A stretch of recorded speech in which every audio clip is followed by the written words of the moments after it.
A sudden chill, the heartbeat accelerates. Fear. Such an overwhelming and universal emotion, known to all. But what exactly is it? What lies behind this primal reaction? And how can we manage and overcome it? Let's dive into the mysterious world of the psychology of fear. Let's start by defining what fear is. It is an emotional and physiological reaction, which is activated when faced with the perception of a threat or danger. It is one of the most primitive and essential emotions, deeply rooted in our being. In addition, it is not only about an emotional feeling or reaction. Fear is also a physical response. The heart beats faster, the hands sweat, the gaze becomes alert. But why do we feel fear? Let's make a premise. Fear has played a major role in our evolutionary history. In prehistoric times, for example, the ancestor of man, who within a social group immediately recognized a danger, a predator, for example, or was faced with adverse environmental conditions, was more likely to survive. Imagine you were faced with a ferocious animal. You would immediately react with a feeling of fear. This very emotional response would either prompt you to run away or defend yourself, increasing your chances of staying alive. Fear, in short, is an advantage. But how does this reaction manifest itself? When we perceive a threat, our brain goes into action, activating a region called the amygdala, which releases hormones such as adrenaline, preparing us for a response we might call fight or flight. This is an automatic reaction, which can explain why we sometimes feel overwhelmed by fear, even when the danger is not real, let alone immediate. And here, another interesting aspect comes into play: the distinction between rational and irrational fear. While some fears are well grounded in reality, are therefore concrete fears, such as the worry of crossing a dangerous animal in a forest, others are completely unreal, the result of our personal experiences or deep-seated anxieties. We may feel fear about something that does not yet exist and we do not see. Who among us, for example, has never been afraid of public speaking or being in enclosed places? Even if objectively that real danger does not exist, aren't we experiencing that situation? And this is where a surprising fact comes into play. A study published in the Journal of Anxiety Disorders revealed that a large percentage of adults admit to experiencing a range of fears, but only a small number confided that they have a clinically recognized phobia. The study shows us how common fear is, a universal feeling, but also how important it is to distinguish between a normal reaction and a condition that can affect the quality of our lives, the so-called phobia. Fortunately, understanding why we feel fear is the first step in dealing with it. Knowing the cause, gradually exposing ourselves to what we fear, using relaxation techniques, seeking psychological support, are real winning strategies that can help us live a freer and more fulfilling life.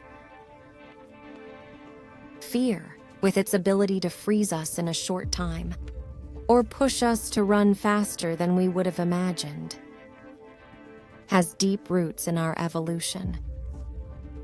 We have already mentioned how, for our prehistoric ancestors, an immediate fear response could mean the difference between life and death. Those who were more sensitive to threats and reacted accordingly were more likely to survive and pass on their genes to future generations, a trump card. But fear is not just a legacy of the past. Even in modern society, where many dangers are now gone, fear continues to play a crucial role. Think, for example, of the fear of crossing a busy street. This fear makes us be careful, look both directions, and wait for the right moment to cross. In this situation, fear becomes a protective mechanism. Acting as a wake-up call, it is a signal that alerts us to potential dangers and prompts us to make decisions that protect our integrity. Yet, not all the fears we experience today are related to survival. Some may stem from negative experiences or traumas experienced in the past.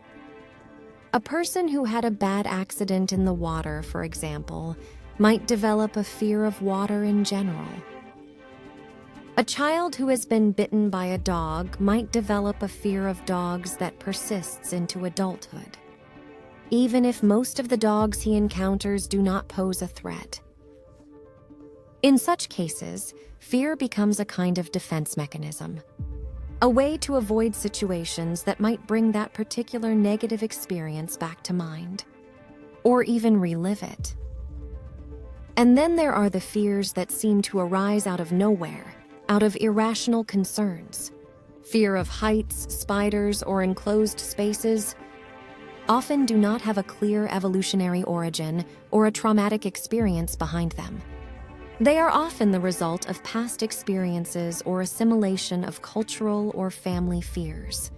We may experience severe anxiety at the mere thought of being locked in an elevator, despite knowing that it is a completely safe medium, or experience paralyzing terror at the idea of public speaking, even though we have never done so. While these are irrational fears, this does not make them any less real for those who experience them. In such cases, the mind might amplify a slightest perception of threat, causing anxiety or panic reactions out of proportion to the actual situation. Interestingly, in some situations, the line between rational and irrational fear can become very blurred. For example, a person might have an excessive fear of germs and become obsessively clean. Although there is a real risk associated with germs, this person's response might be out of proportion to the actual risk. In any case, whether it is a survival-related fear, a past trauma, or an irrational worry, it is always essential to understand the origins of our fears in order to deal with and manage them effectively. Even if some fears seem insurmountable, they can be overcome with the right approach. Let us now examine the mechanism of fear from a biological point of view. Our brain is an incredibly complex and sophisticated organ. When we are confronted with a situation perceived as a threat, the brain is quickly and specifically activated. The amygdala, a small almond-shaped structure located in the inner part of the temporal lobe, acts as a kind of alarm, and playing a crucial role in the bodily reaction to danger. By detecting the threat, the amygdala sends signals to other parts of the brain and the body, preparing us to respond. We experience a range of physiological responses. For example, increased heart rate, dilation of the pupils, and the release of hormones such as adrenaline. This cascade of effects prepares us for the famous fight-or-flight response, allowing us to confront the threat or move away quickly. But there's more. As the amygdala prepares us to respond, other parts of the brain, such as the prefrontal cortex, begin to assess the situation. This specific area is involved in rational thinking and planning, and helps us decide whether the perceived threat is real and how we should respond. For example, if we are frightened by seeing a snake, but then realize that it is just a stick, it is the prefrontal cortex that helps us calm the immediate fear response. This intricate threat response system makes evolutionary sense, but in some situations, the brain-activated system can be a problem. If we think of phobias or panic attacks, to all those situations in which we experience irrational fears, the situation seems clearer to us. We experience a reaction completely out of proportion to the actual threat. In these cases, understanding the why of our behaviors and seeking their origin proves essential to overcome these reactions. In an effort to better understand the nature and extent of fear, scientists have conducted numerous studies. One in particular, published in the Journal of Anxiety Disorders, offers an interesting perspective on this phenomenon. The research revealed that more than 60% of adults, a significant percentage, admit to having at least one specific fear. This finding in itself is enlightening because it highlights how fear is a common experience shared by most people. But it is even more surprising to find that few individuals in this sample claim to experience a clinically recognized phobia. This suggests that most people experience fears, but not all of these fears reach a level of intensity that significantly interferes with daily life. So it is important to distinguish between normal fears and clinical phobias. Whereas a normal fear manifests itself in mild worries or anxieties, a phobia is characterized by a more intense and persistent fear reaction when faced with a specific object or situation, often leading the individual to actively avoid the source of his or her anxiety. While the distinction may seem subtle, the implications for management and treatment are significant. In the case of phobias, we discuss the importance of recognizing their nature and addressing them through support. For those experiencing less intense fears, understanding that they are not alone and that fear is a normal part of the human experience can offer comfort. Ultimately, this research underscores how critical it is not to underestimate or trivialize people's fears and concerns. Each individual experiences fear in a unique way, and what might seem irrelevant to someone might mean a negative experience, a trauma to others. Facing and overcoming one's fears is a journey that requires patience, understanding, commitment, and often some courage. The more we understand the nature and origin of our fears, the better equipped we are to deal with them. For example, inquiring about the cause of a specific fear can help to scale it down, making it less threatening. Gradual exposure to what we fear can also be an effective strategy. Confronting the fear a little at a time allows the brain to adapt and realize that the source of anxiety may not be as dangerous as it has always perceived. Adopting relaxation techniques, then, can offer immediate relief. Meditation, deep breathing, yoga practice, along with other mindfulness practices, can help calm the mind and body, reducing anxiety and allowing us to face our fears with greater serenity. Of course, we are not alone in this journey. Support from friends, family members, or professionals can make a big difference. Talk about one's fears, sharing experiences and strategies can offer new perspectives and strengthen our resolve to overcome them. In some cases, working with a therapist or psychologist can provide us with additional tools and more specific techniques to address and overcome particularly deep-seated or debilitating fears. Regardless of the strategy adopted, it is essential to remember that fear is a natural emotion and that overcoming it takes time and practice.